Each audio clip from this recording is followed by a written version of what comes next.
Welcome to the Snap UK podcast. And apologies in advance for any undue mirth. Paul's just introduced us to penisreductionpills.com. This is your home for NFL news, views and opinions on this side of the pond. Check us out online at thesnappodcast.com and join in with the debates and random nonsense at... No, you know it. I can't possibly... SnapUK.com. Thank you. No, just at the Snap UK. At the Snap UK, See, yeah. this Sorry, is why I don't do it, yeah. because I get it wrong. Today is the big day for the Snap crew. We are reunited at the doghouse after many months away. Nomads, as it were, forced out of our homeland because someone else had a greater need than ours, apparently. You know? Anybody want to claim who that person might be? Mattress people. Your wife, exactly. Oh. Who? The mattress people. The mattress people. £11,000 mattress, isn't it? It's 13. It just keeps growing, doesn't it? Well, no more homelessness for us. We are back, baby. And what a week to return. A week that saw Tom Brady crestfallen. A week that saw Aaron Rodgers emasculated. A week that saw Frank Reich and Brandon Staley effectively hand in their notice. As if that wasn't enough, a week that saw the Panthers rinse the 49ers in a deal for CMC. That is bullshit. Bills, Rams, Vikes and Eagles are on the bye. So once again, 14 games to get to. And the last 2 weeks, I started with an apology. First to the Giants and then to the Jets. This week, I start with a congratulation. Not the Jets. Me. No, it was the Jets. It was to the Jets and you. Fine. I'll take that. If you'd have bothered to turn up, you'd have known. This week, though, I'm bigging myself up. Aaron Rodgers and the Packers are a spent force, which I claimed, and the playoffs look far from certain. They've endured a third successive loss, dropped under 0.500 after 7 games for the first time since 2006. That was the first year of the McCarthy era, and given up 4.4 yards per rush for 167 in total. All this while facing a backup quarterback in Tyler Heineke. Packers 21, Commanders 23. Where to from here for Green Bay? The bin. The doldrums. The NFL will always get you. A team has to go down. Yeah. And I'm not going to lie, I love it. This is the first big test for Matt LaFleur, though, right? Because he's had, 3 seasons where he's been 13-3, 13-3, 13-4. Wasn't percentage like the winningest head coach in the NFL? And this is the first time he's having a bit of trouble. So I think, we're going to see what he's made of out here. Because, ultimately, there's a lot riding on Aaron Rodgers here, but he's the head coach. Take command, as Carson Wentz would have said at one point. Well, the Frank Reich approach would be to put Jordan Love in. How's that working out for him? So, how much of this sits on Matt LaFleur's shoulders and how much sits on the fact that Aaron Rodgers does not want to throw to anyone not named Randall Cobb? Well, Aaron Rodgers doesn't want to throw the ball further than about 6 yards. 5.5. There you go. 5.5 yards per Jim attempt. always has to get technical, doesn't he? But he doesn't want to throw the ball. He was gun-shy last season. He's gun-shy this season. All he cares about is his stats. Rodgers is the problem. They gave him too much money at this stage in his career. If he wanted to win, he should have taken a Brady deal, shouldn't he? Yes. Absolutely. We all said that. I mean, back to the play calling. You've got Aaron Jones, elite Aaron Jones, who's not actually elite anymore, apparently, and A.J. Dillon, and there's only 12 rushing attempts against the Commanders. Which is crazy. Commanders were giving up plenty of yards. Yeah. And you've always been able to run on the Packers. It's been their biggest weakness. It's why the 49ers keep beating them in the playoffs. Whether that'll happen or not is another question. But it's just not been fixed for the last 4 years that you can run against the Packers. That's how you beat them. Maybe Nathaniel Hackett was all right. I'm sorry. I'm not going to say something stupid. Sorry, I retract that. The biggest problem then for the Packers is they've got the Bills next week. It could be a 4-game slide. I mean, we're not saying they're definitely going to lose, but they've got to be. It's going to be the first time ever that Aaron Rodgers is a double-digit underdog to start a game. He's 10.5 point underdog against the Bills. That's madness. This is interesting because the Bills as well. At the Bills. You mentioned last week if they, this the first time he'd lost 2 games in 5 years. Sorry, 2 games consecutively. Yes, yeah. This isn't a franchise that's used to this, and It shows how good Devontae Adams is, or was. It shows how good the relationship was. Yeah, because there is now nothing. Aaron Rodgers come off the back of 2 MVP seasons. Wrongly or rightly, that's what he's come off the back of, and he's kind of become more conservative in his play, but he's still performed at a high level all season, hasn't he? The last 2 seasons. But this year, you didn't ever believe that Rodgers was going to win that game for them. I didn't. Because I don't think he, for the last third of last season and then into this season, when was the last time he did something special that made you go, Aaron Rodgers is amazing, he's worth $50 million a year? There's no confidence. And, you can just see from the moment they snap the ball, there's just this hesitance. Yeah. Well, they've got young wide receivers, and I think they're scared of Aaron Rodgers, rightly so, because it's their career on the line in terms of getting that connection with Aaron Rodgers, and he's just not giving them the chance. He's got a... Romeo Doubs was targeted 4 times. I think he dropped all 4. Well, he didn't catch any. He didn't make any receptions. I think he dropped all 4 passes, which kind of brings home the point that Rodgers is making, that he doesn't trust them. He's getting something out of Alan Lazard. He had 55 yards on 6 receptions, but that's pretty much it. That's my point. That's it. That's even Tonyan's quiet.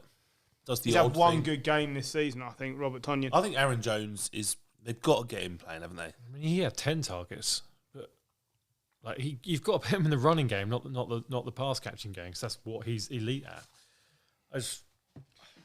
For me, it comes down to LaFleur and it comes down to Rodgers sitting in a room and figuring out what they need to do to get this team going, and for Aaron Rodgers to take on a leadership role where he's actually leading and not just being such a selfish cock.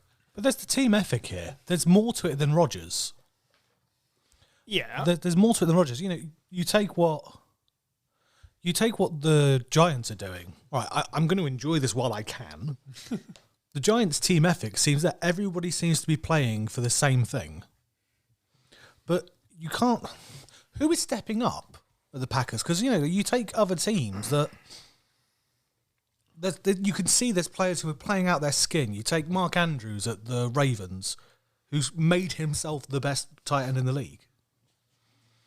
One of the best. Subjectively, one of the best tight ends in the league. But it's difficult to step up if you don't believe in the leadership. And I think the leadership on the field at the Packers is severely lacking. It's all about Aaron Rodgers. It's Aaron Rodgers and the Green Bay Packers. Well, I think it's just Aaron Rodgers. Yeah. He keeps telling you how shit they are. The voice from beyond. Yeah, I was going to say. Yeah. Well, he's not happy, is he? No. Didums. I mean, I don't care. Yeah, I mean, it's down to you. Like, the quarterback is the de facto leader of pretty much every team, basically. Yeah. Get on the practice field. Make these wide receivers better. Yeah, lead. Build a relationship. Yeah. Earn your money that you got paid. And also, And realise that means you're going to have less around you. You've got to go and elevate them. he's got to recognise that not every player responds to criticism in the same way. Some players are going to respond to it and they're going to up their game because they're like, fuck you, Aaron Rodgers, I'm going to be brilliant. Other players are going to be like, oh, that's going to just absolutely demotivate. He's got to realise who's got what mentality, and then he's got to change his leadership to meet that and get more out of them. It's not just going to be happen by magic. He's got to put the effort in. And the same with LaFleur as well, because it's on him as well. You've raised a really good point, because they've not had a young core of receivers in the time he's been there. Well, they have. He just ignores them every time. Yeah. But I think we should give a mention to the Commanders as they won this game. Yeah, you're probably right. We should. And Heineke looks like a lot of fun. Griff's kind of guy. He's absolutely my kind of guy. I said this would happen. Fitzpatrick. Well, he's a version of... He's just going to sling the ball, and he's much better at it than Carson Wentz. I don't know why he was immediately superseded. He didn't play terribly last year, and he's immediately looked better than Carson Wentz has looked at any point this season. He's not exciting. Who? Heineke? I think Heineke is. No, but I mean, he's not exciting. He's not going to bring the fans in. He's not a name. I bought this ticket to see Nothing is going to bring the fans in Washington.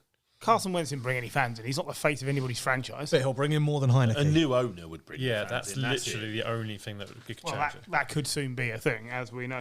But no, I'm glad we've given them a mention. They're one of the many teams at 3-4 or 4-3 now. So they're right in the mix still. The league is fucking ridiculous this year. It is. Okay, we'll stick with teams failing to meet expectations. The Tampa Bay Bucks squared off against the Carolina Panthers, with few seen beyond a get-right game for the Bucks, who've been asleep at the wheel on both sides of the ball thus far.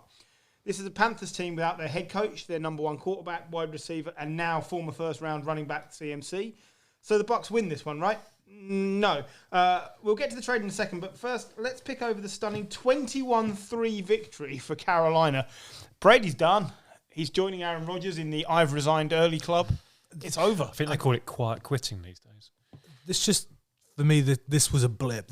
All right, they are clearly not the team they were, but I don't think it is a blip. Like, tell me one thing the Bucks are doing right at the moment, or well. They've chosen, or they are still in a very bad division. Right. Yes. So by default, they didn't make that decision, but yeah, all right, they're in a bad division, so they've still got a chance. Great, but are they playing well on defense? They've just conceded 21 points to the Panthers, and they got beaten by the Steelers last week. Mitch Trubisky led Steelers. No run game. Pass game's pretty dodgy. Pretty poor. Godwin has come back too soon. The defense is average. The defense will get better. This Yes, team will still probably. make the playoffs. It probably will, because what you said in terms of the division, but Playoff Brady. If he gets there, I still think there'll be a force. Do you know what they're missing? Bruce Arians. Yep. Is exactly what they're missing. Todd Bowles is not. Todd a great Bowles coach. is a great coordinator. He's not a good head coach. Yeah, one of the completely agree. many people this applies to. We say it all the time. Bruce Arians was basically ousted from his position because Brady didn't want to play for him, and they took a choice, Brady or Arians, and I think they've taken the wrong one. I am going to also bring something completely left field up, and that's the fact that, and this is for John actually, because I know John will be a fan of this, is that this week we saw 2 XFL quarterbacks beat Rodgers and Brady teams. So it's just an interesting one around the value of other leagues and whether it really would help the NFL to have. So you're mentioning another there league. PJ Walker. Well, PJ Walker played very well. Yeah. did. Heineke played. They're both showing that they are serviceable quarterbacks, and they led XFL teams. I think Walker has won all 3 of his starts for the Yeah, Panthers. I think he's 3-1. Does it make you 3-1. wonder if, like, Trey Lance and Justin Fields should have gone to the XFL before they went to the NFL? I don't know. It's just a question, The isn't it? aforementioned John and I were discussing at the weekend. The NFL's biggest lack is still a developmental league. you see what it's done for the NBA. The G League has been fantastic for the NBA. That is what's missing. Some form of touring developmental league that could promote the game. And if you had 8 teams and each team was assigned to 4 NFL teams, and those teams put players into that team and then drew on them throughout the season, you'd get so much more Because experience. that's 2 quarterbacks underrated in 2 traditionally poor teams. Yeah. That have beaten potentially 2 of the top 5 quarterbacks of all time I think when you look on in the one weekend. and you look on the flip side, like there are certain teams with backup quarterbacks that if they come in, you're like, no, that season's done. You know, I think this. I mean, I was going to come on to the Patriots, but this is the problem that you've got with the way that the CBA is structured and the limited practice time is teams can't afford to give backup quarterbacks the right amount of reps, so they're ready to step in from day one because they have to give the starter all the reps. Part of that is because the NFLPA have restricted the amount of reps and the amount of practice time and the amount of preseason games. Backup quarterbacks don't stand a chance. So it's, you know, these guys have come in with proper playing experience. And yes, it's in the lesser league, but they've got proper playing experience, so they stand probably a better chance than ever. You've got practice squads. Make practice squads play each other and televise it. Yeah, God's sake. Last time Brady was under 500 after 7 games of a season? 2006. 2002. It's 2 decades since Brady had been this bad to start the Yeah, season. it's not since Brady was in his mid-20s. Dr. Foreman, the lead rusher in the game, and taking over from CMC in Carolina, 15 carries, 118 yards. Not Chubba Hubbard, as I had hoped. Mr. He got a slight injury, didn't he, Hubbard. Chubba? He was on the injury. He was on the injury report this week. He was on the injury report. Chubba will be back. So that I'm going that with Chubba. leads me into the decision for the Panthers to trade former first-round running back pick Christian McCaffrey to the 49ers for an interesting amount of A compensation. second, a third, a fourth in 2023 and a fifth in 2024. Which is equivalent, effectively, to a first-round pick. I would Maybe say not. slightly more, I'd say. You can't judge if this is right or wrong after No, one no, week. of course you can't, no. cannot. Do you know what? I am absolutely fine with this. And rarely am I, but I was going to say, I'm a little bit shocked that he's so far. I was really fine with this because when you look at, say, the Rams, if you really think about it, you just don't know with 4 fifth-round picks, anything can happen with them over the next 2 years. doesn't really. You've got no idea, yeah. So basically, you're saying 2 top 100 picks next year for potentially, if he is 80-90% of the player he was, he's still a top 10 running back, especially a catching running back in the league. Yep. For me, that's worth the risk. We've got an immobile quarterback. Without that, our season is done. Who also can't throw it past 20 yards of much Well, no, but accuracy. if he can throw it No, 5 yards... yeah, no, to that's what I mean. McCaffrey, He can't. So I think it's done otherwise. I think it's perfectly worth the risk. I said to you all earlier, I am good with it from a playing point of view because he fits into that scheme perfectly. He's already got a massive connection with Shanahan already from way back from when Mike Shanahan coached Ed McCaffrey. I love it from that point of view. I don't love it from the fact that he is prone to injuries and the 49ers are really bad at injuries. John, That's the by only reason. show of number of fingers, how many weeks is it till we believe he is out for the rest of the season? John shows me 3 fingers, which is it was his opportunity to flip me off there, and he's avoided it. There we go. That's what I thought. That's what I was expecting. I'm afraid that is the drawback here. You have signed one of the best players at a position of need, but it comes with the ever-long risk of any one week. Any player is injured. Any player can be injury prone. If you look at the Niners, right, we have got Jimmy coming towards the end of his contract. We've got a young quarterback who is not expensive at the moment, and we have a defense that is in the top 3 in the league. So we are in a window, of 2 to 3 years. So this could be the difference. Well, let's discuss this then. So CMC takes his ass back to California, rocks up as a starting running back for the 49ers as you take on the Chiefs. This one was in the balance, 14-13 at the half, but a 30 to 10 point differential in quarters 3 and 4 wrapped this up for the Chiefs, 44-23. Juju and MVS both eclipsed 100 yards receiving, and McCole Hardman scored a hat-trick. He also became the first wide receiver to have 2 rushing touchdowns and 1 receiving touchdown since the 50s. Did we learn anything new in this one, beyond the fact that CMC can pick up anybody's playbook and play from the off? We learnt that it is nothing new that Jimmy G is going to make the wrong decision at the worst possible time in a game. Before half-time, clearly in the red zone, should we go for a field goal? We'll just push it for a touchdown. Oh, no, I'm going to throw a terrible interception. It was bad. And fuck the game. Our red zone offense at the moment is terrible, which hopefully CMC will help with. But some of it is definitely on Jimmy, but how much of it is on the play calling? Well, yeah, I would argue that He's still got fucking eyes, man. no, it's true. I would argue that Throw the ball there. Don't worry if there's a defender there. You're so good, Jimmy. Just ignore him. I'm a big fan of Kyle Shanahan, but at the moment, I think he's the coach that's doing the least with the most. I think when you look at what Dable's doing and what McDaniel's doing in Miami, look at everything on that 49ers team, and something's not clicking. Jim's joined the party. I'm not saying he should be sacked, but I would say Yes. I would say at the moment he's now got a lot of talent on that team. I never said he should be sacked. I just said he's not the fucking Messiah, but he is a naughty boy. Yeah. I think you've also got to take in, there's no shame in losing to the Chiefs. The Chiefs are a very good team. That is the other thing. I think Patrick Mahomes had an absolutely outstanding game. The play calling on the other side was brilliant. Like, McCole Hardman had 2 jet sweeps, which we couldn't defend. The 49ers defence seemed to just disappear through half the game. They really focused on Bosa. They massively focused on Bosa, and fair enough, but other players have to step up in his stead. I know they were out Eric Armstead in that as well, but how often do you see a team with 3 players reach 100 yards? Yeah, now, absolutely. Kelsey was 98, and then Juju and MVS had over 100 each. But you just don't see Juju looks like the good Juju from 2.5 years ago. The relationship is really starting to build in Mahomes. I think this Chiefs team is better without Tyreek Hill and with this collection of receivers, because now Mahomes just plays point guard and just distributes it to whoever's open, and you can't guard against all of them. With his accuracy, he's almost impossible to defend against. That's why I picked them for the Super Bowl. I think this team is only going to get better. I agree.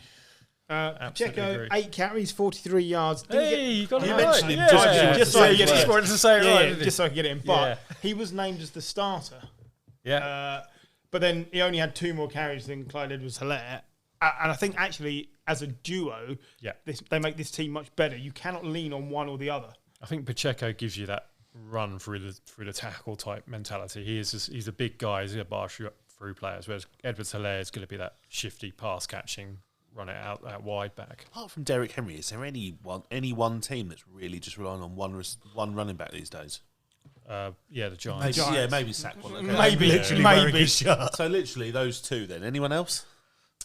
There's far more prevalence of duos. I'd say Najee Harris at the Steelers. Yeah, he's got less running yards than Daniel Jones so far this year. I'm well aware of that. And less touchdowns. Yeah, Mara. But they use Hill as a runner. They have got Ingram. Yeah, and they use Taysom Hill as well. So I'm just putting it out there. It's a good shout. It's not as prevalent as it used to be to have a workahorse back. Lenny Fournette. He's only half a running back. Telling me I've got him in fantasy. Still their best one.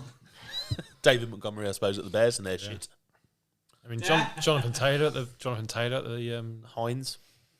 Yeah, but is he getting much? But yeah, Taylor's not getting much. No, exactly. It's a fair comment. Yeah. With the 49ers falling to 4-3 and the Rams on the bye, only two teams from the NFC West played in a week 7. The first of those came on Thursday Night Football, where the Cardinals benefited from a Dalton meltdown to overcome the Saints 34-42, winning at home for the first time in a year. Cardinals moved to 3-4, but that doesn't place them top of the NFC West. Oh no, that slot is reserved for the 4-3 Seahawks. Jesus, The Seahawks. Jesus Christ, it's been a long day. Seahawks, who crushed the Chargers 37-23. Let's look back to Thursday first and then show praise on Carroll and co. because they've been excellent. So I can't even bring myself to talk about it. So the Cardinals then, do not think that this team has been fixed. The only thing that went right for this team really was that Hopkins came back and looked good and Andy Dalton was terrible twice. That's right. Hopkins is a top 10 receiver. Yeah, no one's saying he's not. No, I'm not saying that. But that team is going to get better. The more he gets into a rhythm, that team does what Arizona hasn't done for a few seasons and gets better down the stretch. Yeah, and that's interesting in a very open division. They were given 12 points off of interceptions, 2 pick sixes in a minute. Yeah, but it was 2 in a row. You've also got to think there's a reason Andy Dalton's on his third team in 3 years. No, I'm not saying there isn't. But what I'm saying is I don't think this... Sorry? Yeah, the Callaway juggle wasn't on him. The other one was definitely on him. But the point is they were spotted 12 points. You take that away, they just given up 34 and lost to the Saints. A Saints team which hasn't looked like doing a great deal. Well, I agree with you completely, but you take your chances, don't you? And all people remember is the win at the end of this. Yes, granted. The Wilson interception, which will come up again later, was highlighted by the fact that the cameraman managed to zoom in on Andy Dalton's face as Wilson did a forward flip into the end zone for the score behind him. Epic photo bomb. It was amazing. Absolutely brilliant. Surely it's only a matter of time now, I would imagine, this weekend before we see Jameis back under centre, because Andy Dalton cannot play catch-up. So once the Saints are behind and their defence has been disappointing, he cannot play catch-up. If you're ahead, then that's fine. Play Andy Dalton, it'll be safer than Jameis Winston. If you're behind, you've got to go to LASIK Jameis and let him throw the ball. So you can lose by 4 or lose by 40. Which chamber of the interception machine are we going to open this week? Which one gives you a better chance to win from behind? Jameis. Thank you. Does he? Yes, absolutely he does. It's win it or bin it, isn't it? I think... actually, to be fair... You're laughing at the phrase win from behind. No, yes, he is. Yes, he is. Yeah, I was. It reminded me of his time in prison. Yeah. I think if you've got Michael Thomas there... Which is not playing, but yeah. If he was, Dalton. But yeah, maybe. I mean, they're missing Michael Thomas and Jarvis Landry as well. And they looked decent the first couple of games. I mean, Jarvis Landry's been missing for a couple of weeks. Yeah, I mean, Chris Olave had 14 targets. And he's a good player, don't get me wrong. 7 receptions, 106 yards. Good stuff. But he's still a rookie wide receiver that you're putting Jarvis a lot. Landry's done nothing this season, really. Because he's been injured. The whole time. Yeah. Okay, I know it's some people's least favourite subject on this podcast, but the Seahawks annihilated the Chargers. This was never as close as 37-23 looks. Brandon Staley's on borrowed time for me, and Pete Carroll has made this team a real contender for a win in the playoffs if they keep playing the way they're playing. Kenneth Walker has walked into Rashard Penny's shoes and looks awesome. Well, looks better. They've managed to keep a run game going, and they've got good receivers.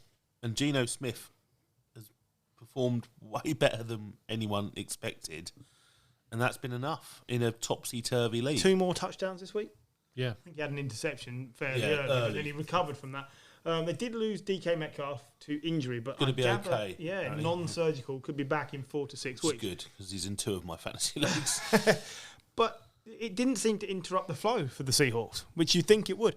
Still got Lockett, haven't they? Yeah, and you've got to give Gino credit. Mark is Goodwin as well. Yeah, Mark Mark Goodwin, 2 touchdowns. He was brilliant. I knew he forgot was great, eh? Yeah. Who knew he was in the league still?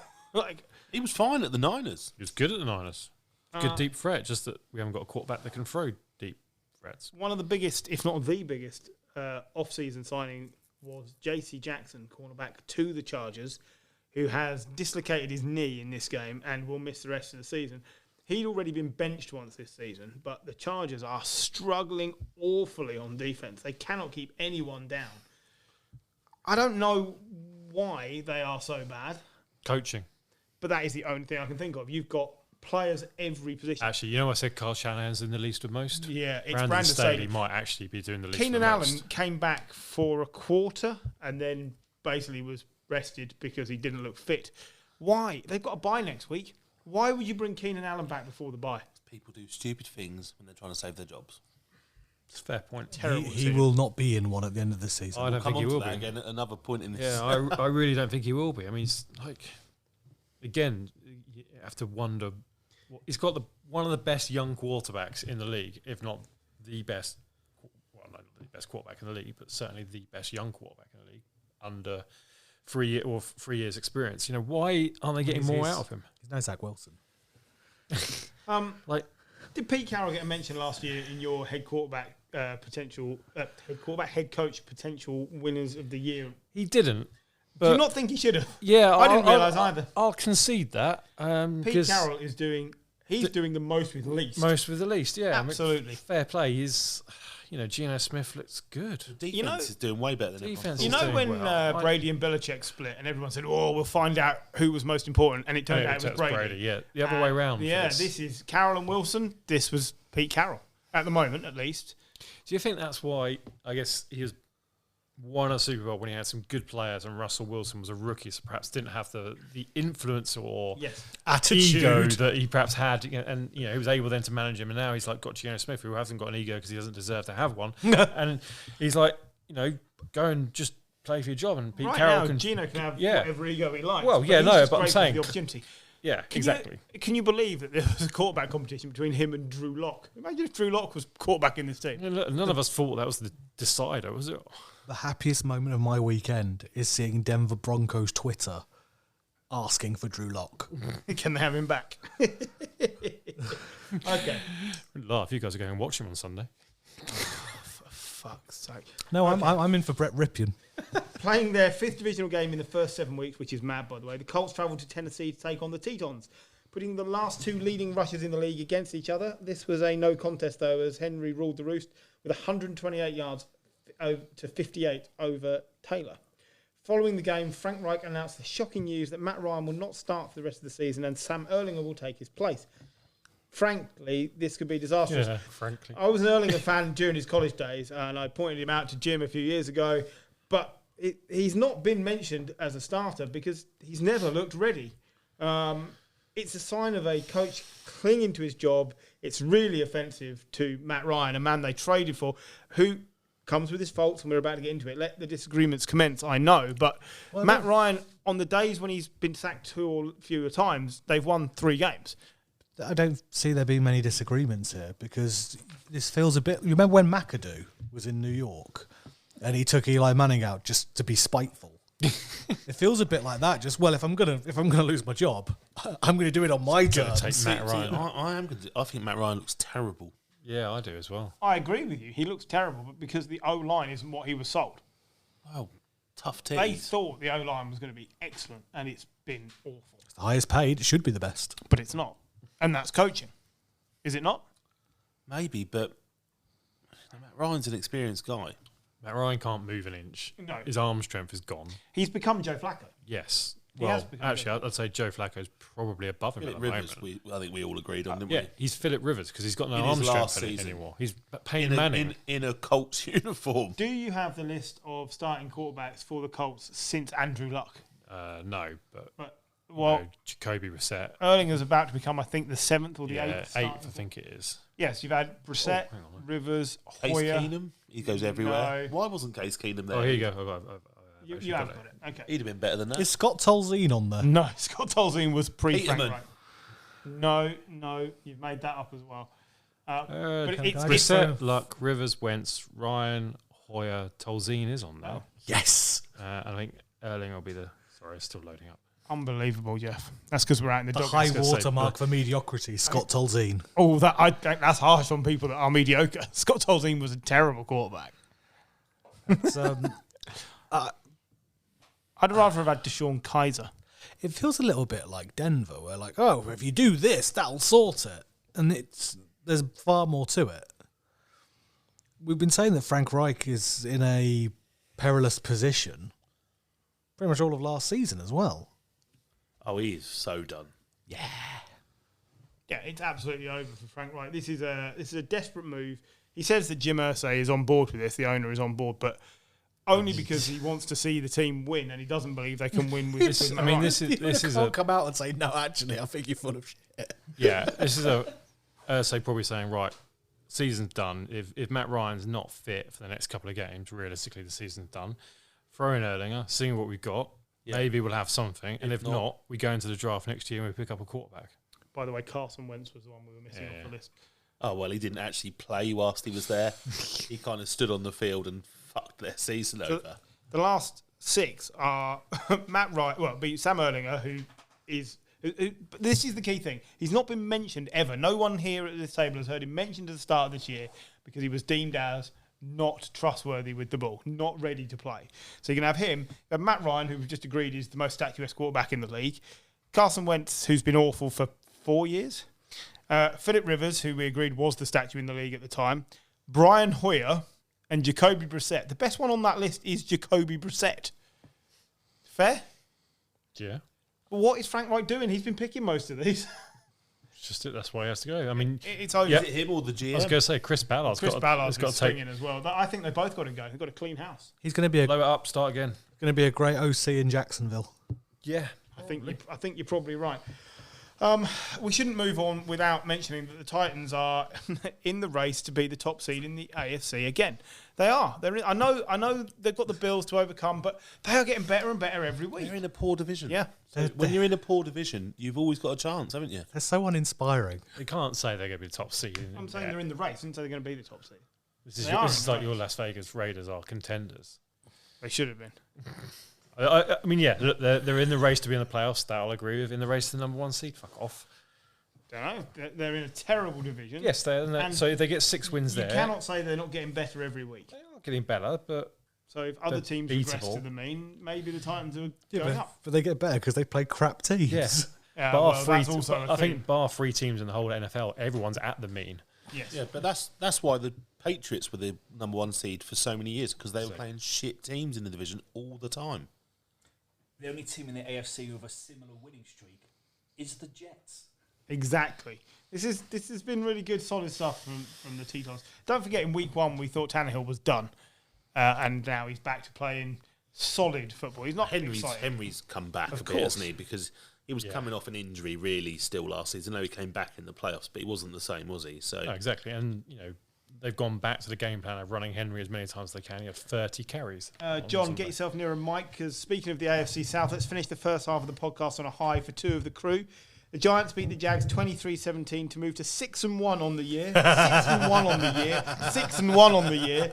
The Giants' rushing game was a double-headed monster, and the Jags committed the only turnover of the day, chasing a late comeback win, coming up 1 yard short. Daniel Jones under Dable will be the quarterback in New York next year. Yes, Don't know. he rushed for 100 yards. 107. 107 yards. He's He a- looked really good. He's a man playing for his job. Let's see where he is week 16. I've got no problems with him. this year.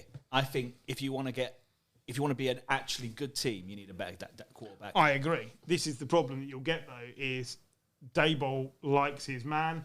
Is he going to be in a position to say no? I want to draft someone else, or I want to trade him away, or he's in a good position because at the end of the season, Daniel Jones does not have a contract. So if he wants to, bring in a new guy, I mean, he just brings in a new guy. We have the picks. Why not? I guess crazy. Why not do both?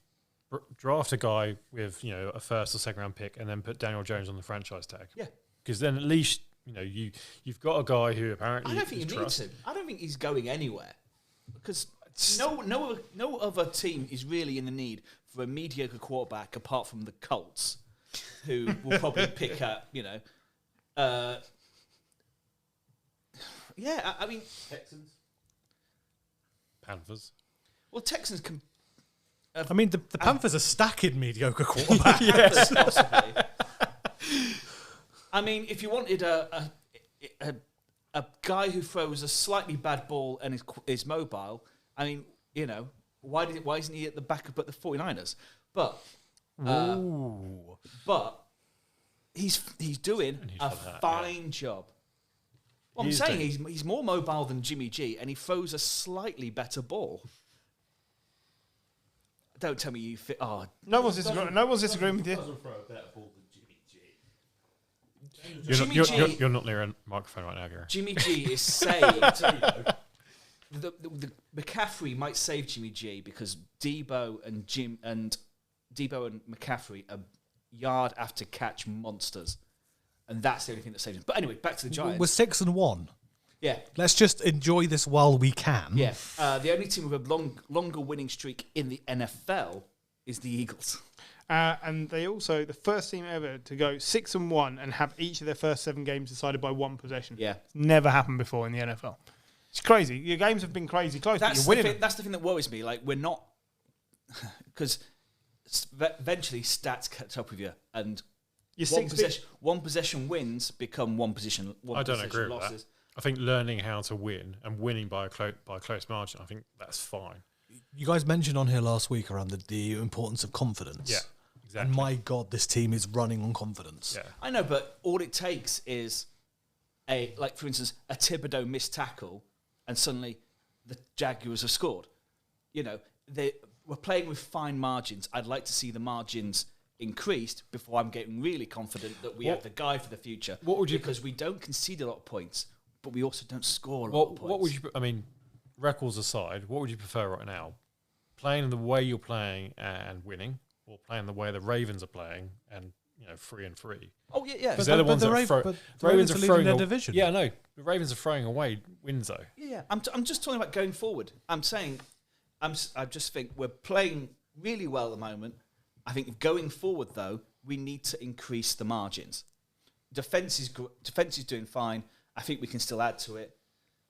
I'd love to have seen us with Bradbury this year. But yeah, sorry, go. But you mentioned other teams, right? So we mentioned the Packers earlier and how it's a problem for them that they're losing games and they're not used to it. The important thing for me with the Giants here is don't overanalyze it. Yeah, you're winning games. Just enjoy the confidence. It's really simple. There's two things that are working. One, who the fuck do you think you are, Freddie Mercury, holding your microphone like I'm that? actually about to drop the mic. One, right, is the fact that Saquon is working. Now, when your run game works, as well as Saquon's is, it's opening up all the things that Daniel Jones can do okay. Yeah? So, QB read options, he's running well, play action, all the things that Daniel Jones needs to be a decent quarterback are working. So you're one Saquon injury away from it all falling apart. Yeah, that's just the reality. It is though, isn't it? It is. Yep. It's simple though, isn't it? And the other one is momentum and confidence. Yeah. If you go on a bad run, how do you react to that? They're the two things I would want to see, and I'd want you to. If I was a Giants fan, I'd want to see more depth at those key positions. If that were to happen, that's all I'm saying. Do you not think the Giants also have had some good luck this season in that, yes, you've won 6 games by a possession, and also there were 2 nasty injuries in this game, Evan Neal and Daniel Bellinger, and then neither of them are going to be long-term. Yeah. Evan Neal has been ranked as week to week. Bellinger basically got punched in the face and couldn't see, so he had to go to hospital. But again, they're saying week to week, and they'll both be back. You've got away with 2 potentially season-changing injuries. But Joe, I came into the season wanting us to win more than 4 games. Well done. And after do you remember when we had Pat Shermer, John? Yeah, barely. That's the whole thing. Whether it's Daniel Jones, the thing for this year is we have the right guy on the sideline, and that's what's going. If Neil gets injured, I have confidence that he'll come back. But Dayball will be able to work around it, whatever. And Bellinger's become a tight end. Number 1, great, fine. Yeah. Welcome back. Let's finish our coverage of the moribund AFC South with the Texans and their fourth quarter collapse against the Raiders in a 20-38 loss, in which they led by 3 at the end of the third quarter. The difference here, Josh Jacobs is elite. Yeah, who'd known he's really good? Well, not the Raiders, apparently, who were talking about getting rid of him before the season started. They played him in the first and second preseason game. Sums up the shit show that is the Raiders franchise. It's shocking, but let's be positive. They've now won 2 games. Celebrate that they came to the party, even though they were a bit late. Yeah, absolutely. Why not? Josh Jacobs' stats for me, if you please. Oh, he had 20 carries, 143 yards, and 3 touchdowns. He also had 3 receptions for 12 yards. Let's not turn the lights on yet. They beat the Texans. Come on. No, we were talking more about Josh Jacobs than the whole Raiders. Yeah. Oh, good, yeah. I mean, in all fairness, the Texans kept pace in the first half, looked decent, but they don't have a second, third, and fourth gear. They just have one mode. I will never for the life of me know why Lovie Smith was given this job ahead of David Culley. I still don't understand it. I don't see what he's bringing to this team. Do you? I can say exactly why, but I won't because it's a polite podcast. No, we'd like to know. Well, I'm going to say it's because of the colour of his skin. Because they basically got rid of Brian Culley because they're racist. Sorry, David Culley, because they're a racist. And they wanted to prove they're not, so they hired another black coach. I mean, it's a reasonable thing to speculate because for everything in the world looked like they were going to appoint Josh McCown. Do you remember this? Yeah. Untried, untested Josh McCown, and then suddenly out of nowhere, Lovie Smith was given the job. Yep. It's always like somebody went into the owner's office and went, no. No. Stop it. David Culley should never have been sacked. No, he shouldn't. They were in a mire of shit over all the shitstorm that Deshaun Watson had caused, and then they managed to fuck up the coaching situation, so they thought the only way to try and make it better is to hire someone like Lovie Smith. It is an absolute joke. It's wrong. I feel sorry for Lovie Smith. Give me something positive. And Culley. Give me something positive about the Texans. Damian Pierce. Their blue uniforms look nice. Talk to me about Damian Pierce. He had 20 carries to 92 yards. He just looks really good. He looks like the best player on this team. He looks NFL ready. Yeah, he does. On this team, yeah. I can't wait for them to trade him for a 4th in the summer. Yeah, that's exactly the type of thing to do. The best thing the Texans... Bill O'Brien's not in charge anymore. Yeah, the best thing the More Texans... bag of magic beans, sir. Yes, please. The best thing the Texans have done in the last 3 years is got rid of Jack Easterby last week. Oh, they did, didn't they? They did indeed get rid of Jack Easterby. Maybe they're finally realising you've got to build from the office down. Yeah. As opposed to from the pitch up, because that's not working for them. And if that was the case, then they should probably try and get rid of the owner as well. Okay, it's time to check in on the New York Jets. Usually by this point in the season a laughing stock, but no more. Despite Zachary Wilson's continued ineptitude under centre, the Jets are 5-2 after grinding out a 16-9 win over the Broncos, themselves shorn of their own Wilson, who missed this game with a thigh injury. Brett Rippon was hardly a drop-off, though, which says a lot. But in the end, Breece Hall stole the show for all the right reasons and then, sadly, all the wrong reasons. I mean, the Jets are getting it done without anything special under centre. Wilson doesn't look any better, if not a bit worse, than Joe Flacco. I mean, you have to shit on him, don't you? You can't go an episode without it. Was he any good in this game? Not really. Thank you. Defense. Yeah, absolutely. Breece Hall until Breece Hall got there. Brett Rippon. Read me the stats of the two quarterbacks. All right, Zach Wilson, 16 for 26, 121 yards. No touchdowns, no interceptions. Brett Rippon, 24 for 46. No touchdowns, 1 interception. Firstly, who's letting Brett Rippon throw that many passes? Yeah. Boiled bollock. a boiled bollock from the from the back benches. But they didn't look any worse without Russell Wilson than they look with Russell Wilson. That's a problem. There was no noticeable drop-off, was there? There's no game plan for this team. You don't know what they do. I got told off for calling him busted. And he's busted. Russell Wilson. Yeah, Well, It's dangerous. yeah. I'm going to be dangerous. I'm going to be dangerous. You might be right. You might be. But there Paul is and Sutton, not there, all that. there is the I'm gonna keep going. Nathaniel there is the I'm gonna keep Nathaniel going. Hackett side of this who might just be shit. Yeah, but this is what I don't get with these experienced quarterbacks, right? When it's Brady, everyone's like, Brady's a game manager. It's like having a coach on the field. You know, what? So you can't expect that from Russell Wilson. You can't expect that from Aaron Rodgers. Isn't that what you pay all this money for? I am not disagreeing with you. I said before the season started, the Broncos will be the worst team in this division. Now, I didn't know the Raiders were going to be so utterly dross to start with, but the Broncos have not done what most people expected, which is keep pace with the Chiefs.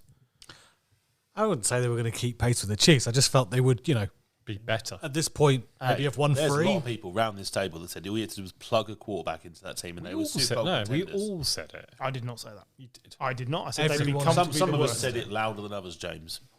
Well, it's still true. It's a good roster. It is a good roster, but it's been made worse by the addition of Russell Wilson. It has not been made better. I also think it's been made worse by the head coach. Yeah, I was Yes, going to say and the that is addition of the more to head the coach makes it worse. And their number one running back going out. That doesn't help. But everyone gets injuries. As If John you'd have says. given Vic Fangio, Russell Wilson, I think the Vic Fangio teams would I have think been better. it would have been much better. And that's one thing he Because said. he would have allowed Russell Wilson on to his run the on his offense. way out. That's one thing he said. Is like, what's this team missing? He said a quarterback. But you notice he's very quiet now. They got that quarterback and haven't heard a word from Mr. Fangio, have we? Well, he didn't say this quarterback. He just said a quarterback. Okay, so as a quick aside, we are watching Broncos versus Jags in London on I don't think I'll put Sunday. the TV on. No, well, that's the thing. So myself and the brothers Farrow are going to London. And I think this might be the first time we turn up confident of seeing a Jags victory. And we've been going for 8-9 years to watch the Jags. They're going to win, right? I mean, like, the Broncos look terrible. Russell Wilson's not guaranteed to play, and even if he does, meh. I mean, the Jags are playing at home. Yeah, and Nathaniel Hackett's got nothing. Nothing. He's got to be one and done. I mean, you Oh, say I that. thought so. His head is waterproof. That's something. He's got the. He's got that. Which running back did you tell me the Broncos have just signed? Marlon Mack. Marlon Mack. Well, add that to Latavius Murray and Melvin Gordon for Mike average Boone. running back room. Hey, 5 years ago, that was a great running back. It was the best one in the league 5 years ago. But sadly, not now. Right, we need to discuss the Breece Hall situation. So Breece Hall's stats in this game. 4 carries is 72 yards and a touchdown.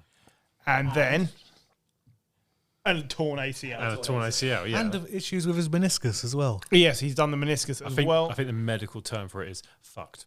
Yeah, he's fucked his leg. So the Jets acted immediately. They have traded with the Jags, the aforementioned Jags, for James Robinson to pair with Michael Carter to keep their backfield alive, mainly because they can't rely on Zachary Wilson. Like Gareth said, this team's built on defense Yeah, and absolutely. a running game. Like, I think it's a great signing. yeah, I do. Yeah, I absolutely love it. I really like Michael Carter. I think both are good. Both have been slightly just usurped yeah, by but new talent. But Exactly. they did nothing wrong, either of them. And like we said, this is now a league where you need to have 2 running backs. It's very Definitely. un-Jets, isn't Yeah, it? it's very sensible. Yeah. I don't like it. Well, it's what they need to do if they're going to stay in the position in which they find themselves, which is a solid place for them to be right now. They play and we're going to get to it, Patriots next, and I don't see anything other than the Jets win. John is about to point something out to me here. Yeah, they've also put Elijah Vera Tucker, the guard, on injured reserve, Oh, which I is a did big not see loss this. because that is going to massively depreciate the running game. So they've got to replace that. Okay, so it'll be interesting to see how the Jets cope with a few injuries, but they've given themselves such a good head start that they can have a week or two where they struggle. They're 5-2. No one expected them to be 5-2. No, they did not. I did. Apart from you. All right, yeah, sorry. No one except Paul expected them to be 5-2. Nobody's sane expecting them to be 5 and 2. How's Will Greer's career? Yeah. Elsewhere in the AFC East, the He's on Dolphins fire. had their number one quarterback back under centre following an absence with concussion or a bad back, whatever. And he quickly got back in the swing of things to lead the Finns past the Steelers 16-10 in a defensive battle of wills. Kenny Pickett returned from his own concussion, and probably wished he hadn't, as he was picked 3 times, bringing his total to 7 interceptions in 4 appearances, with just 2 touchdowns tossed in there. Do we let him tough it out? Do they bring back Mitch Trubisky? What do you do? Yeah. You bring back Mitch. Yes. I agree. Do you know the last Steelers quarterback to throw 7 interceptions in his first 3 starts? Roethlisberger. Terry Bradshaw. Yeah, Terry Bradshaw. He had a terrible first season, didn't he? He did. And then he went and won 4 Super Bowls. Which is why you leave Pickett in. His defence and Lynn Swan won. I mean, You think they leave him in? Tomlin doesn't like missing the playoffs. Oh, they're missing right, the playoffs. they're 2-5. Are they realistically going to make the playoffs this year No. with this team? With that division. Yeah, no, I agree. I don't think so. What's he's obviously never going to say it because that'd just be career suicide. They're not making the playoffs. Keep Pickett in. Give him a year's worth of experience. He's going to get hurt if you leave him in. That O-line He's is not getting great. sacked that much. He's still mobile. He's not getting sacked that often. It's not like he's getting destroyed like Joe Burrow was in his first He's year. making bad, hurried choices. That's what he's doing. But the only way you get over it is having experience. Okay. We've said that. I agree. So, those in favour of leaving him in say aye. Aye. Aye. John from the background. And those saying he's taken out? Trubisky, yeah. Me So, Gary. 3-2. What's going to change if you put Trubisky in? There's nothing wrong with Trubisky. And I'm not denying that, but what is realistically going to change? What fortunes are going to change for Steelers by They'll putting win more Trubisky games this season. and still not make the playoffs They might make the playoffs. They won't There's make the extra playoffs. wild cards now. But also, we're in the AFC? but this is still a very immature season. There's still a lot of games to play. I agree. And you saw last season, Lamar Jackson gets an injury, the Ravens slide. Joe Burrow gets an injury, the Bengals The slide. Ravens aren't even that far ahead. They're 4-3. No, it's true. It's true. But they should be What are the 7-0. Bengals? What are the Bengals? I don't know. 4 and 3. 4 and 2, yeah. So how far back are they? Not that far back, but So you're just going to write it off Yeah. in week 7? based on how they've performed so far, I think that's short. I think Kenny Pickett is by far the more talented quarterback, and he's just I going would to bet you a have to get fiver better. right now. Steelers don't make the playoffs. I'm not saying they will make the So playoffs. what's the point? He saying can't they afford it could. after spending 14 grand on a mattress. Yeah, You there leave you go. him alone. Fucking forward. Like, what do you all fucking sleep on? Rocks or something? Fuck me, man. You don't get a better Well, job. you're sleeping on your 14 grand mattress, Oh, is what I sleep like a fucking baby. covered in dribble and piss. Yes. Yeah, absolutely. Is it turns yours? you on. yeah. Right. Okay, let's talk about the Finns, though. They got Tua back, and everything's working. It's like no beats were missed. But this shouldn't be news. No. 6th overall picked quarterback does well. Yep. That is quite rare from what we've seen over But the the last defence 2 as years. well. Zach Wilson. The defence had 1 interception 5-2. coming into this game, and then took 3 in this Yeah. game. Yeah, 3 interceptions. That's what they've been missing on defense was takeaways, and now they've harnessed those as well. The Dolphins just get better and better. The other thing that was good this week was the running game. Raheem Mostert had a great game, 17 carries, 79 yards. He was also effective in the passing game, 4 receptions for 30 yards and a touchdown. Why did you guys get rid of him? I don't know. Poor Say the same management. about Matt Breida as well. He's doing shit all for us. That's because Saquon Barkley's doing so much, but they're both good players. Okay. Right? Yeah, anyway. Elsewhere in the AFC East, another coach with quarterback worries on his mind should be Bill Belichick. He started Hey. Mac Jones against the Bears, but quickly flipped back to Zapp after Jones floundered. Whichever way you spin it, the Patriots are a lost team right now, and it showed as they crumbled 33-14 to Chicago, who won in Foxborough for the first time ever. With the Jets up next, where should Bill turn? Were you trying to make that into like an Amy Winehouse type? Yes, I was, yeah. Back to Zapp. I was doing my best. Yeah. I was trying to cheer myself up. Long day, yeah? Well, yeah, you texted me at 7 o'clock this morning, or whatever it was, and I'd already had 2 hours of fury as I boiled over. I was so glad I didn't stay up to watch this trash last night, mainly because I didn't think they'd win. For what it's worth, I'll throw it out there. I think Mac Jones is the better quarterback, but the better quarterback right now is Bailey Zappi, and they should stick with him. He has picked up the system so much better than Mac hate Jones. as a player, hate the game. I'm sorry. And a bit like you were just saying, if you want to believe you're still in with a shot with the expanded playoffs, which the Patriots are not now, but if you believe you are... Better record than the Steelers. Yeah, but in the worst division for it. They're fourth. They're going to be fourth. But you stick with Bailey Zappi because he's picked up the system so much quicker. Mac Jones does nothing but throw interceptions. I think he's second in the league, and he's missed 2 weeks. Kenny Pickett's only played 2, and he's top, isn't he? It is funny though, isn't it? Yes. It's so good. I'm loving every second of it. Sort of. I can't even hide it. I wouldn't expect It's so you to. good. Like if they just hire Ole Gunnar Solskjaer as their next head coach, like it would just be complete. I said that Belichick looked like an octogenarian who was lost outside his home. He just looks the same. He just decided to bench Mac Jones after getting rid of Zappi from the starting role. And he benched Jones after 3 series that ended in 2 3-and-outs and a pick. Went back to Zappi, didn't tell anyone what was going on. And Zappi threw a touchdown. Immediately. I think he threw one and then marched him down the field for another one. Had a couple of really good passes, to be He fair to him. played brilliantly in the second quarter. And then it all went quiet in the second half. Didn't run it very well. I've got a feeling this Zappi may be one of these that defenses just need to have a look at, and then he might start getting creamed. He reminds me a little bit of Mike White when he played for the Jets. He had 2 or 3 decent games, and everyone thought, oh, Mike White. And I hope in that time that Bill Belichick has ruined his relationship with his quarterback. He may well have done. Because he did not look happy. I did read. He was ranting down the sideline going, I'm out. I'm quarterbacks aside, I don't think either of them were terrible. Matt Jones for an interception, whatever. Talk about Justin Fields, to be fair. I'm going to talk about the fact that the Patriots' defense was terrible. It really was. Like, he gave up been so up and down 243 yards on the ground. To the Bears, and they suck. To the Bears, and they suck. They're terrible. Well, Montgomery and Khalil Herbert have been the best thing about Justin Fields wasn't all that great. 13 of 21, 179 yards, a touchdown, an interception. That's still his best stats of the year by far. That's about level with Bailey Zappi. We just gave up far too much. He had 82. He was the best rusher. He had 82 yards on the ground. We just gave up far too much. Yeah. There's nothing consistent on this Patriots team. No, there is something consistent. You suck at. Yeah, and I didn't jump back on the bandwagon when we beat the Lions and the Browns. Like, you can't be happy with beating the Lions and the Browns. They're both terrible. I think, I felt the Patriots were on a downswing. And that's why I was confident the Jets would not finish last in that division. But at 3 and 4 in most divisions, you'd say they're still in it. But they are now behind the Bills comfortably, the Jets comfortably, and the Dolphins comfortably. Like, it's a long way back. Game behind it. But the Dolphins. In terms of but roster, they've lost divisional games. Like, so they're 2 games back, effectively.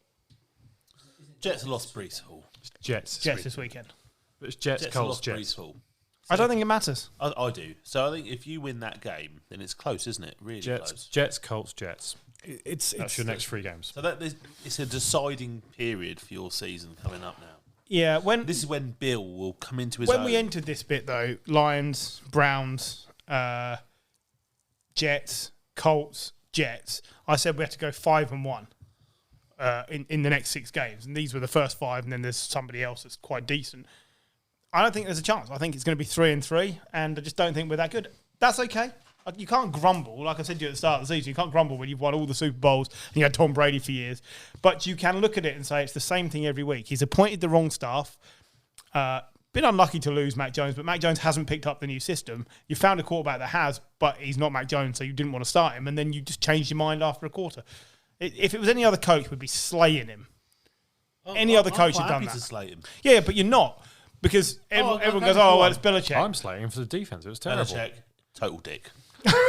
you can't say him out because he's earned the right to pretty much Now he doesn't even have any right to wear those stupid fucking jumpers he wears. He can Tom Landry it and be there for 20 years without another winning season. I'm not saying he can't. What I'm saying is if it was any other coach, if Frank Reich had, after the first quarter, benched Matt Ryan for Sam Erlinger without telling anyone what was going on, we'd all be going, Frank Reich's done. I think Kraft might have something to say about him sitting there for 20 years. Yeah, I also think that's where the problem is because Kraft backed Belichick over Brady and he didn't want to, but he did it. And we're not winning. Did Belichick get to go to the wedding or not? Decided not to. He was invited and didn't go. Because he had a game the next day. the next weekend. So I just want the Patriots to just get to a point where they just do everything to frustrate you, like bring in Urban Meyer. Oh my God, that'd be so Why good. do you hate me so much? Bring in Urban Meyer. I don't know, like go to Peterman at quarterback. Jeff Fisher. Peterman at quarterback would be amazing.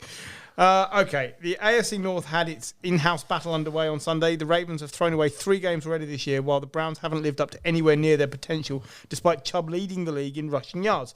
It was a tight affair here, but the Ravens hang on to win a close game for a change with a 23-20 win, despite Lamar completing just 9 passes on the night. This was a game that closed any hope of the Browns making the postseason, I believe. I think it's been a month since Lamar Jackson threw a touchdown pass. Wow. He started so hot this season. They weren't winning, but he was playing brilliantly, and he's really cooled off. Pick one and start dissecting, because I don't know. I don't have a lot of positives to say about either of these teams.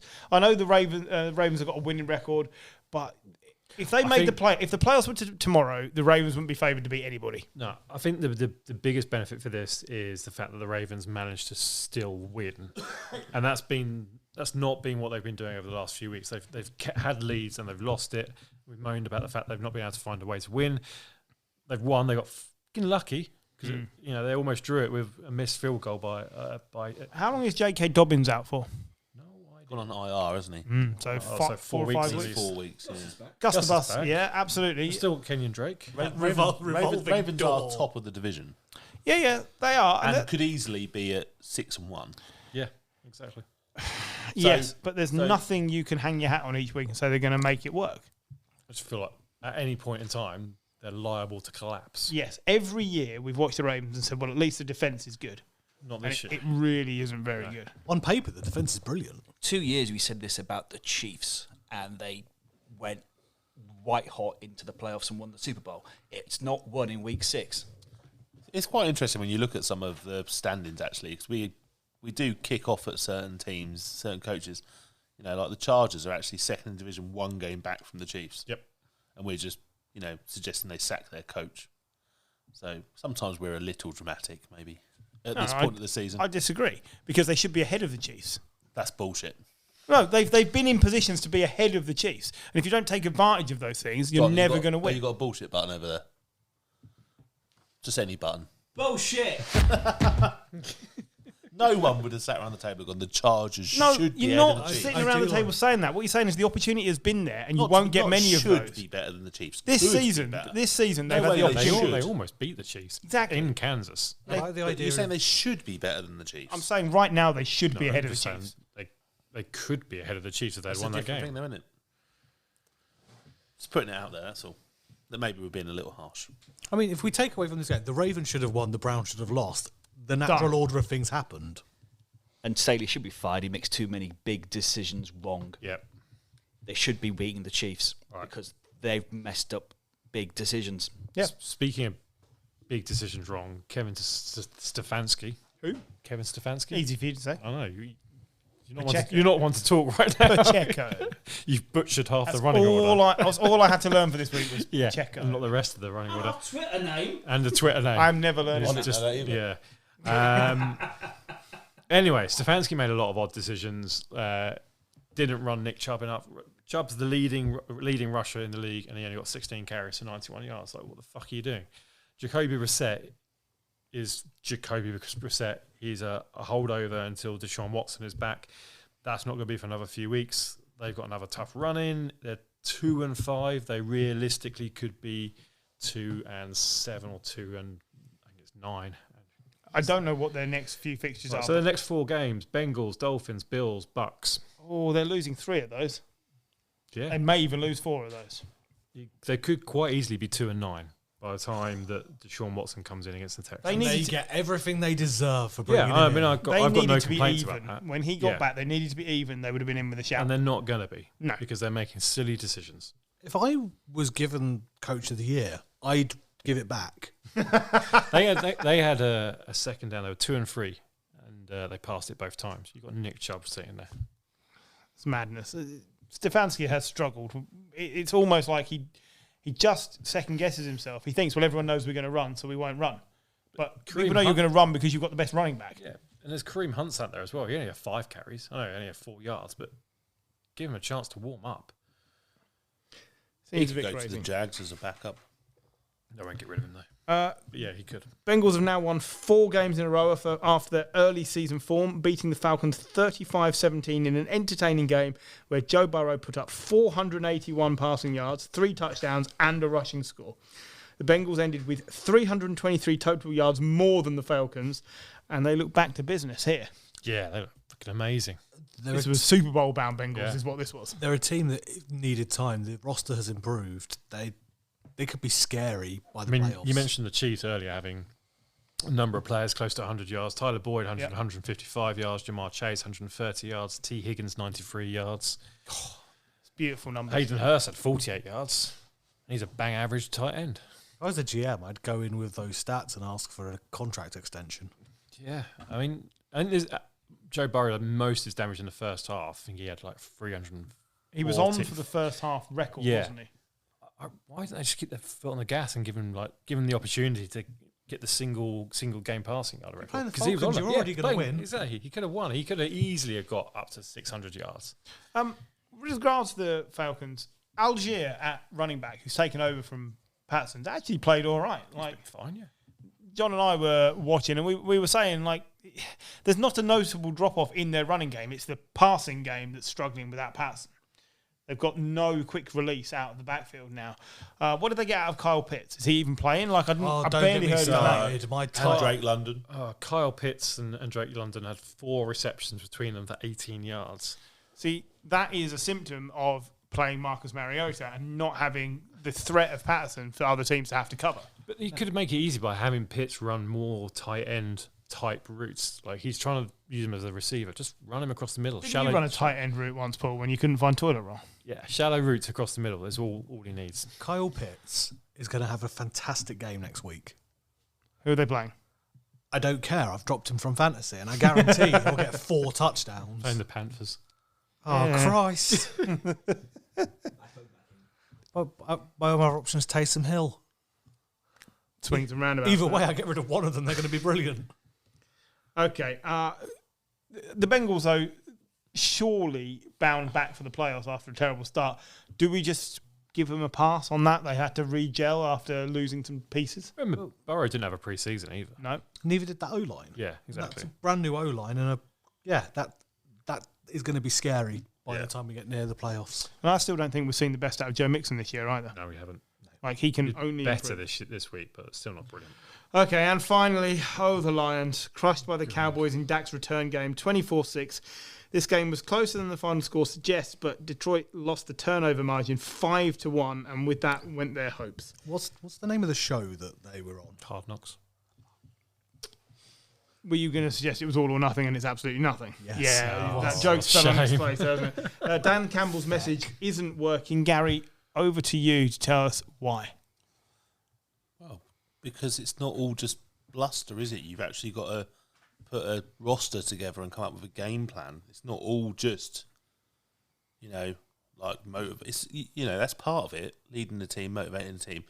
But there's got to be a plan that underpins that, and that's the problem with this team, is that they haven't got enough talent everywhere.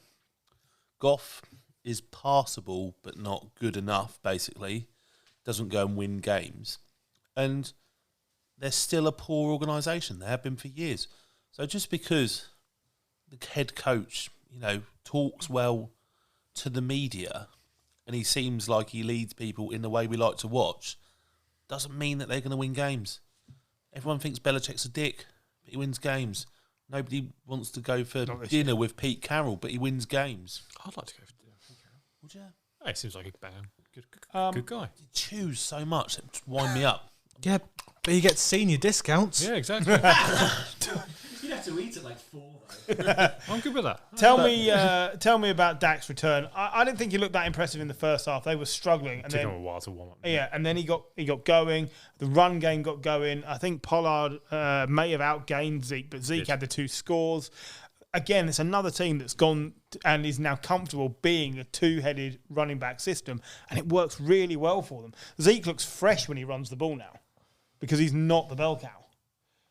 And it's working for the Cowboys, Bell cow, really? That's what you wanted to grin and laugh at, is it? I haven't heard that phrase in a while. I will credit the Lions. They kept this game close. They were only 10-6 down going into the fourth quarter. It was only the last quarter they lost. And Jamal Williams had a fumble. That's his first fumble in 6 years. Or near the goal line. Yeah, exactly.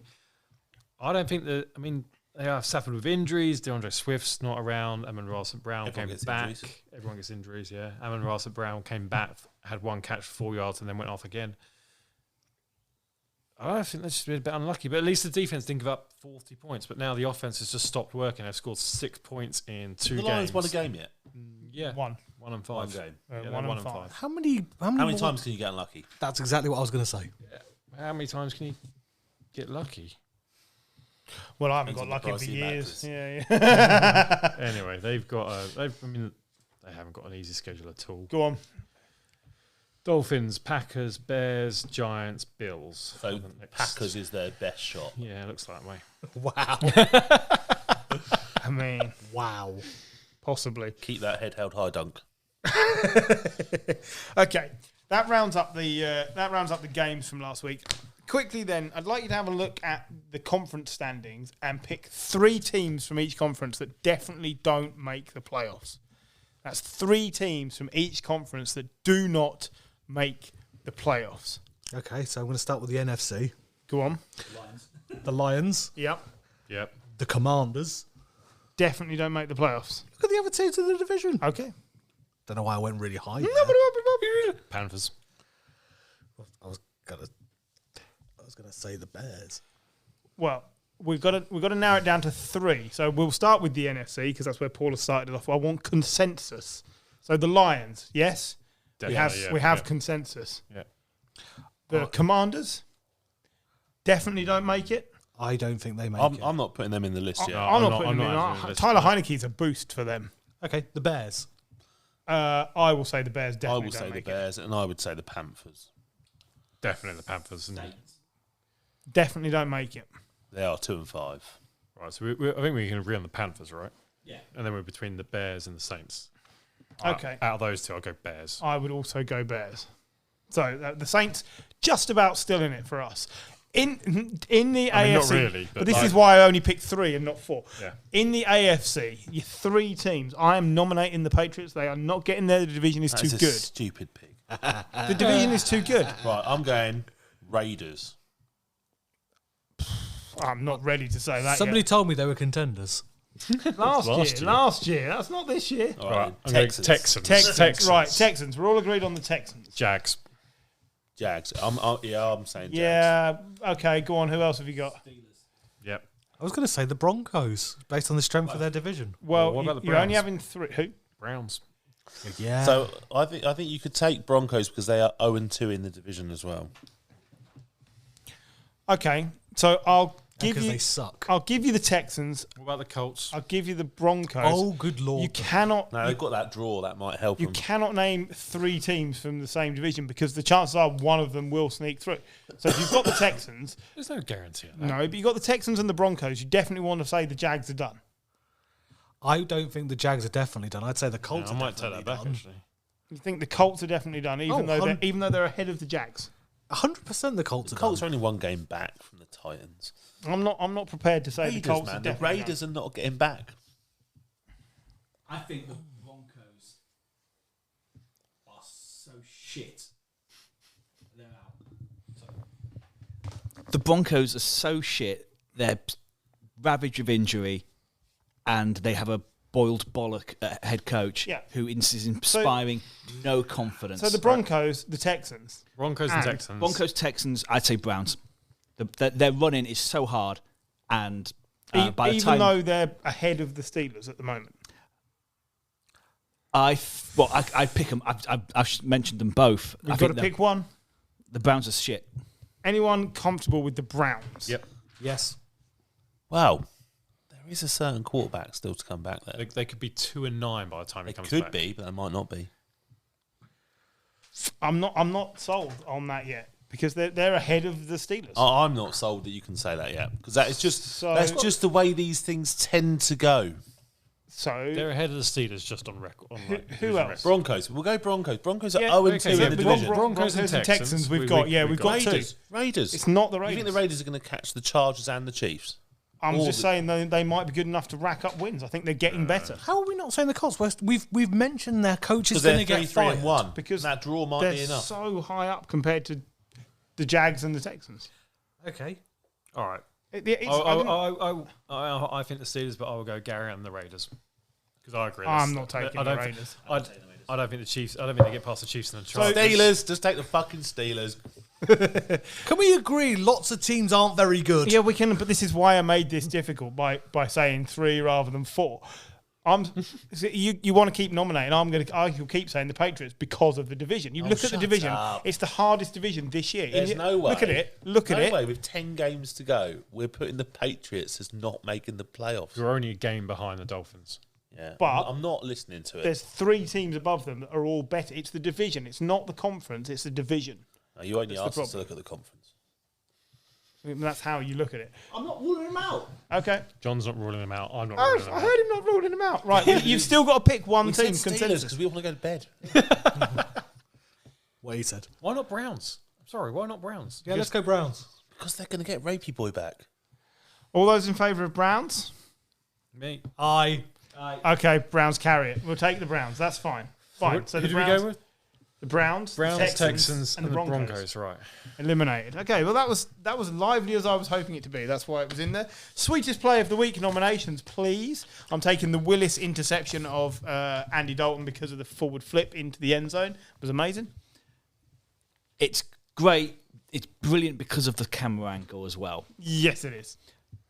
The Jamar Chase touchdown is an improbable throw and an incredible catch. And if the fact that we're treating it as normal is just a testament to just how brilliant Burrow and Chase are. Anyone else did it, you go, it wouldn't even be a question. It's the best play of the week. Any others? I like the tackle that flipped the guy up almost 360. Oh, he went all the way around. Yeah, I don't know who that was. But it was really cool. 2 defensive plays that I liked. One was the Giants stopping the Jaguars on the 1 yard line to win the game. Love that, but we can't have the Giants. We can't have the Giants winning it 3 times in a row. I also really liked Frank Clark's safety sack on Jimmy Garoppolo. Pure hustle, but I'm going to back John on this one and go for Joe Burrow's throw to Jamar Chase, which was absolutely amazing. If the condition that the Giants can't be chosen again, because I was going to go for Thibodeau's tackle. Thibodeau covering more than half the field to make the tackle. Yeah. I'd be going for the Jamar Chase Then touchdown. The sweetest player of the week goes to Joe Burrow and Jamar Chase for a touchdown. There were Toot Sweets there, brought to you by tootsweet.shop. Oh, you know that. I remember you know that one. Yeah. Yeah. They're providing sweets. What's Twitter provided for me? Fuck all. Paul. John's getting all the hose, is he? I'm sorry. Oh, yeah, gardening tools to John. Yeah, that's it. Paul, do you have a Cleveland frown for me? I do.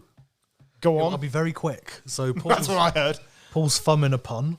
For me, it's we mentioned him earlier, and I'm glad we didn't go into too much specifics. But for me, I just want to take a moment to appreciate how well the Seahawks have been doing, because I genuinely thought this is a team that could be picking first.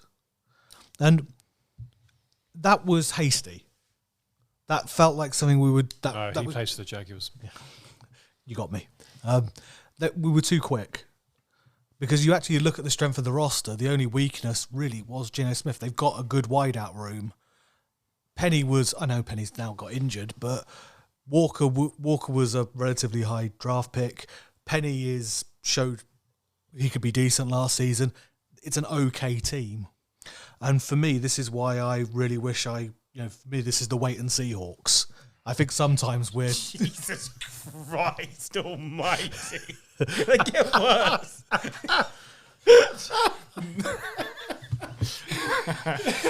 We are far too quick to write teams off. And I think it's week 7. So in terms of, the wait and see Hawks... Just is the way written for 6 me. teams off. Did you see their safety Ryan Neal when interviewed? It was like, how is the season going? Oh, it's so good because nobody thought we'd be shit. And they are doing some good shit. Okay, any other news, gentlemen, before I let you go to bed? Not in Gary's £14,000 mattress, by the way. Can't go to bed in it. You got to go on it. On it, yeah. Yeah. And Kirsty might have words about that if we all went and got on. Right, if there's no other news...